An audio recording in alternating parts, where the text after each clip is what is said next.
Unit 17 गृह प्रबंध प्रक्रिया प्रारंभिक ज्ञान नियोजन आयोजन नियंत्रण और मूल्यांकन।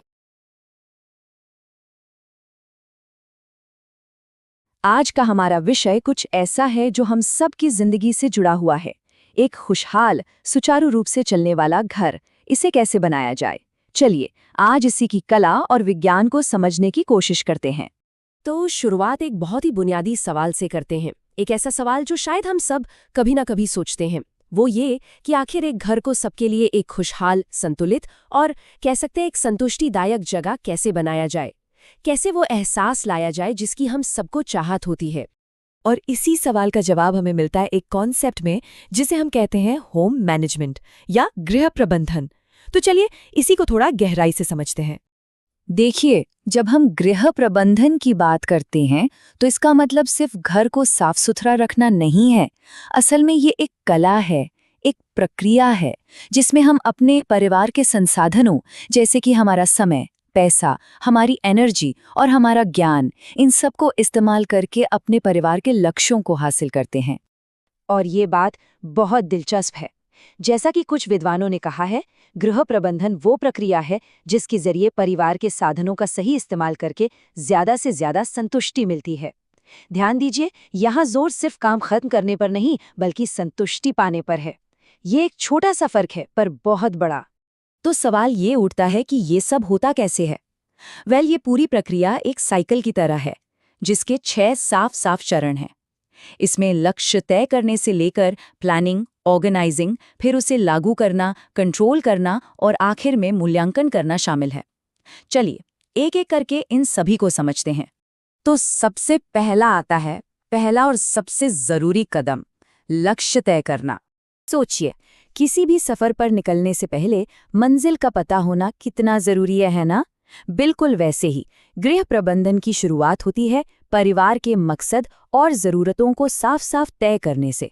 कोई भी कदम उठाने से पहले ये जानना बेहद जरूरी है कि हम जाना कहाँ चाहते हैं।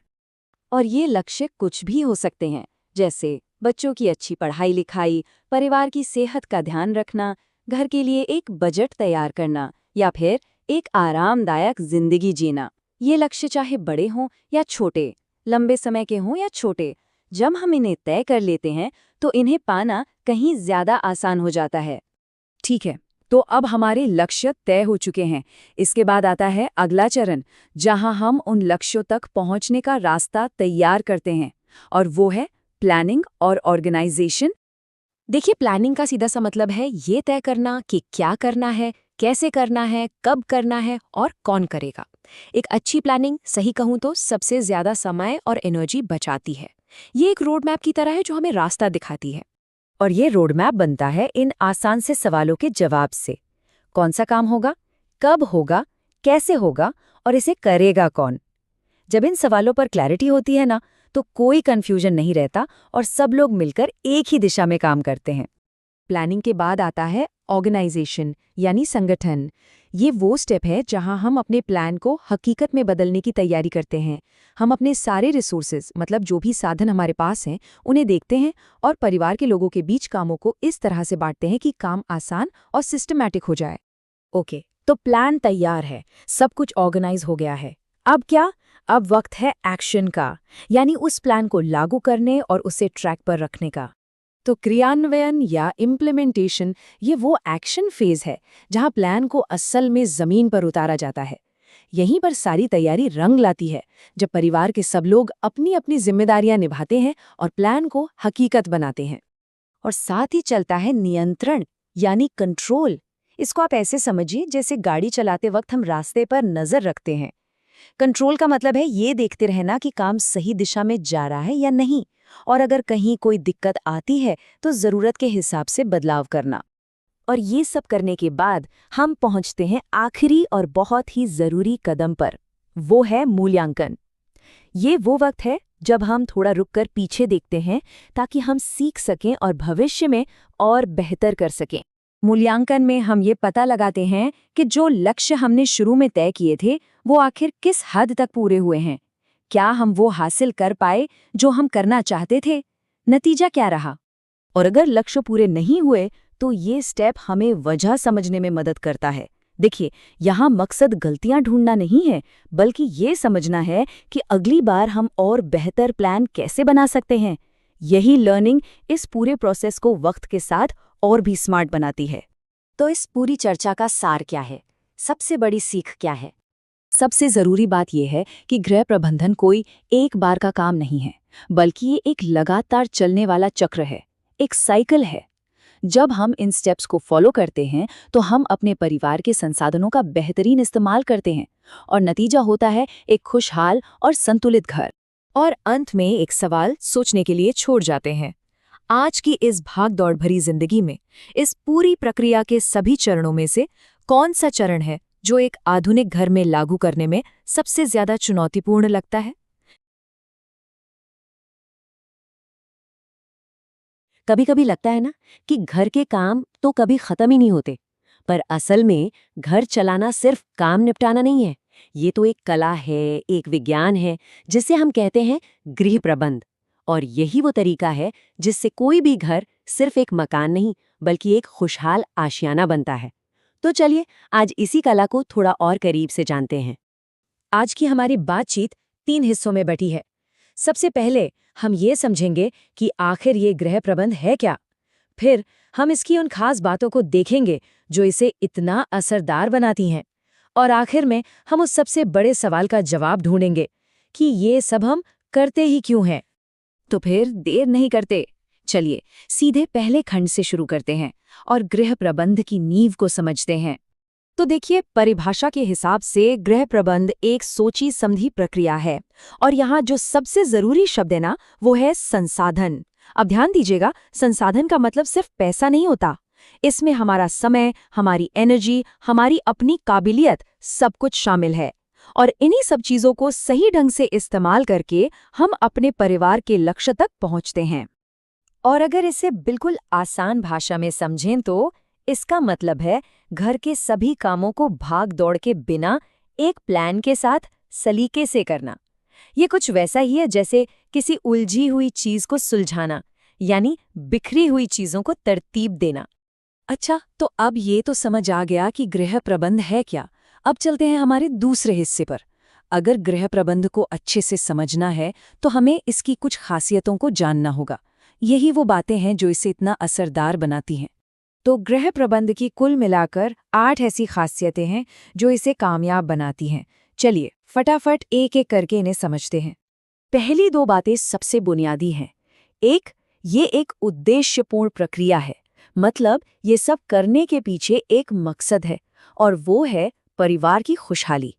और दूसरी, संसाधनों का सही उपयोग, मतलब किसी भी चीज की बर्बादी ना हो, चाहे वो समय हो, पैसा हो या फिर हमारी अपनी मेहनत। अब अगली 2 बातों पर आते हैं। देखिए, बिना प्लानिंग के तो कोई मैनेजमेंट हो ही नहीं सकता। कुछ भी करने से पहले ये सोचना कि क्या करना है और कैसे करना है, बस यही तो है योजना। और चौथी बात, ये पूरी तरह निर्णय लेने की प्रक्रिया है। हम दिन भर कितने ही छोटे बड़े फैसले लेते हैं, आज क्या पकेगा से लेकर महीने के बजट तक। गृह प्रबंध का दिल, उसका केंद्र हमेशा परिवार ही होता है। मतलब हर फैसला परिवार की भलाई को ध्यान में रखकर लिया जाता है। और हाँ, ये कोई पत्थर की लकीर नहीं है, ये परिवर्तनशील है। मतलब जैसे जैसे परिवार और हालात बदलते हैं, मैनेजमेंट का तरीका भी उसी के साथ ढल जाता है। और आखिरी 2 खासियतें हैं, सहयोग और सुधार।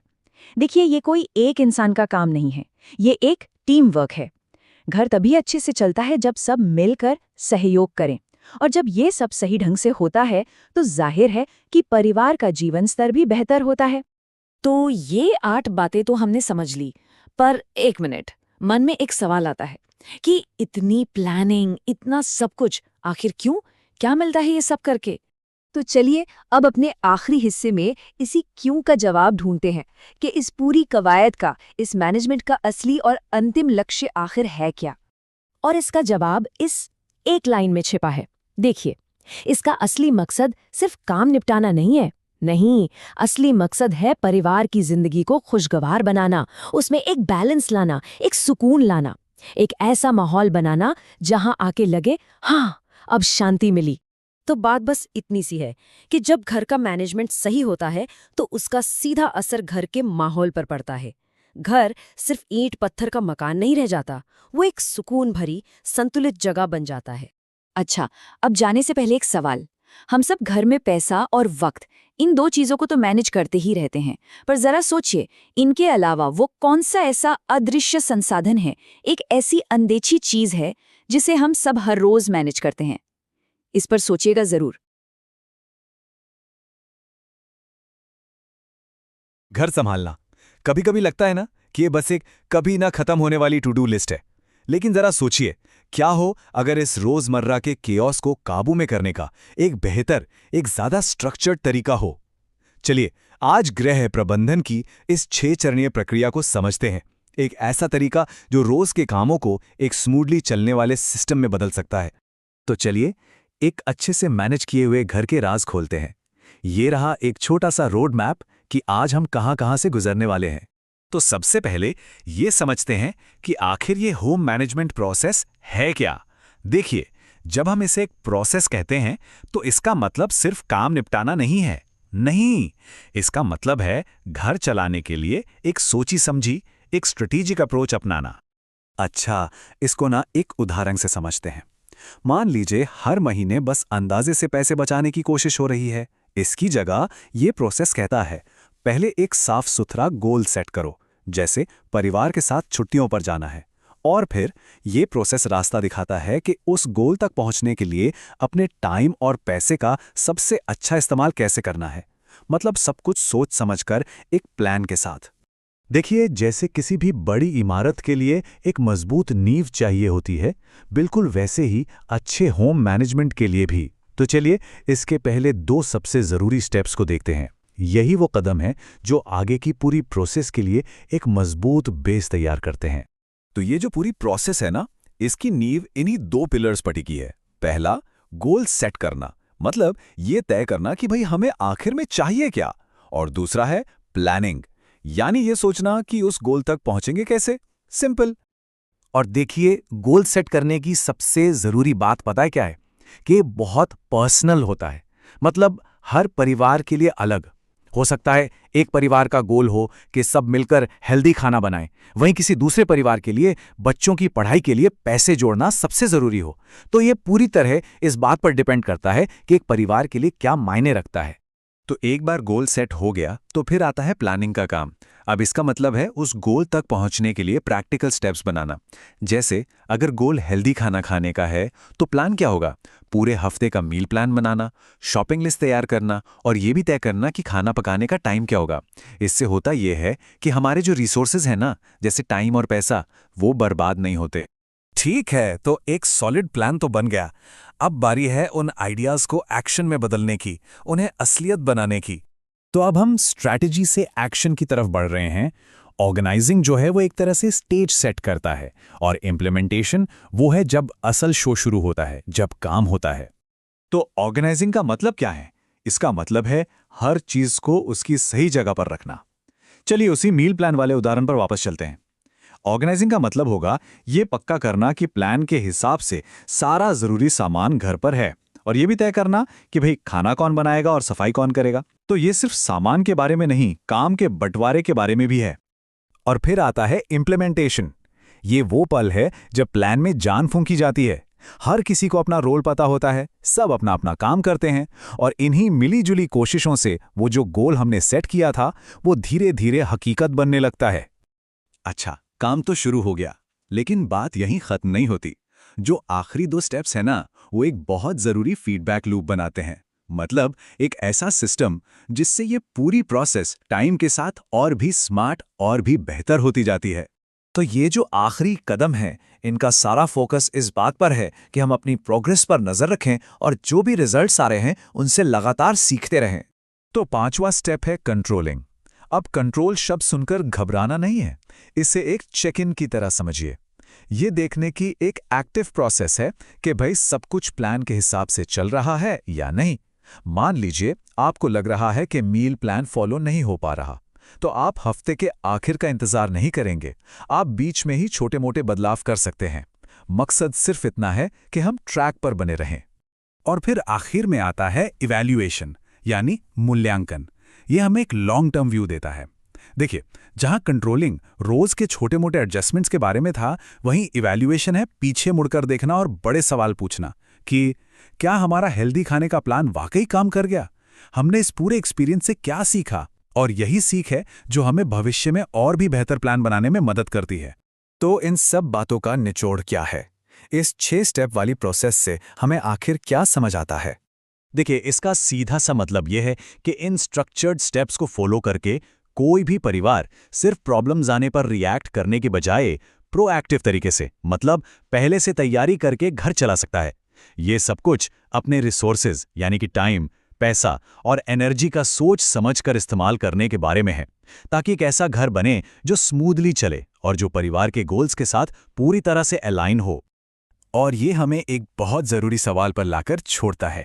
हम सब जानते हैं कि रोज़ की ज़िंदगी कितनी अनप्रेडिक्टेबल होती है ना? तो ये सोचने वाली बात है कि इन 6 स्टेप्स में से वो कौन सा स्टेप है जिसे लगातार फॉलो करना सबसे मुश्किल लगता है, और हम प्लान और असलियत के बीच के इस गैप को भरने के लिए क्या कर सकते हैं।